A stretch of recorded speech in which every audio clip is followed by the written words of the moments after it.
ભરૂચમાં 4.50 કરોડના ખર્ચે બનેલા ભોલાવ બસ સ્ટેશનનું મુખ્યમંત્રી શ્રી ભૂપેન્દ્રભાઈ પટેલે કર્યું લોકાર્પણ। આજરોજ ભરૂચમાં ભોલાવ ખાતે બસ સ્ટેશન રૂપિયા 4.50 કરોડના ખર્ચે બનેલ આધુનિક સેવાથી સજ્જ બસ સ્ટેશનનું ગુજરાતના મુખ્યમંત્રી શ્રી ભૂપેન્દ્ર પટેલે પ્રજા માટે ખુલ્લું મૂક્યું, જેમાં દક્ષિણ ગુજરાતના ઉત્તર ગુજરાત તેમજ સૌરાષ્ટ્રને જોડતી તમામ બસો ભોલાવ બસ સ્ટેશન ખાતેથી મળશે।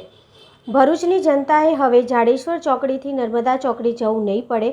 ભોલાવ ખાતેથી જ તેમને તમામ એક્સપ્રેસ બસની સુવિધા મળી રહેશે। કુલ 1062 ટ્રીપ, 882 એક્સપ્રેસ બસો, 140 લોકલ, 40 બીજા ડેપોની local trip, 882 express, 140 local, 40 out depot local બસોની સેવા યાત્રીઓને મળશે।